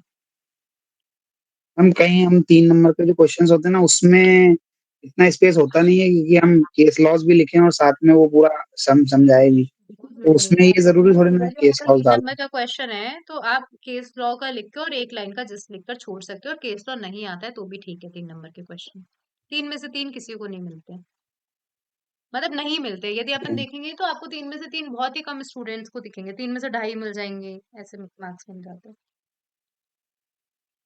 Okay ma'am, thank you. और एक चीज ये है, यदि आपको किसी क्वेश्चन का आंसर बहुत अच्छे से आता है, जैसे मान लो 4 मार्क्स का क्वेश्चन और आपको बहुत अच्छे से आता है, तो इसका मतलब ये नहीं है कि सब चीजें डाल देनी है, ठीक है? 4 मार्क्स का क्वेश्चन है तो हमें 4 मार्क्स के अकॉर्डिंग ही लिखना है। 4 मार्क्स के क्वेश्चन को 6 मार्क्स के क्वेश्चन के अकॉर्डिंग नहीं लिखना है, क्योंकि एग्जाम रूम में आपका एक एक सेकंड बहुत मैटर करता है। ये सब चीज नहीं कि ब्लैक से लिख रहे हैं, ब्लू से लिख रहे हैं, लाइन खींच रहे हैं, ये सब चीजें मतलब नहीं। आपका एक ही पेन रहना चाहिए और कंटिन्यूअसली लिखते रहो। अगेन मैंने बोला है कि जो पेपर आप देना चाह रहे हो उस पेपर को पहले से ही प्रिपेयर कर लो कि हमें 30 मिनट में कौन से कितने आंसर लिखने हैं, 40 मिनट में कितने आंसर लिखने हैं। ये सब चीजें आपको प्रिपेयर करके रखनी पड़ेगी पहले से ही। तो ये सब चीजें हमने की है, ठीक है? तो इसलिए मैं आपको सजेस्ट कर रही हूँ। मैम इंटरव्यू में मोस्टली बेयरक्ट से क्वेश्चन पूछते हैं या फिर इसके अलावा भी? इसके अलावा भी पूछते हैं, जैसे मैंने बोला राजस्थान के बारे में पूछेंगे, आपके बारे में पूछेंगे, आपने एलएलएम किया है तो किस सब्जेक्ट से किया है इसके बारे में पूछेंगे। बेयर एक्ट से तो बहुत ही कम क्वेश्चन पूछेंगे, बेयर एक्ट से तो नॉर्मल क्वेश्चंस पूछते हैं। जैसे मुझसे पूछा था कॉन्ट्रैक्ट का सेक्शन 27, ठीक है?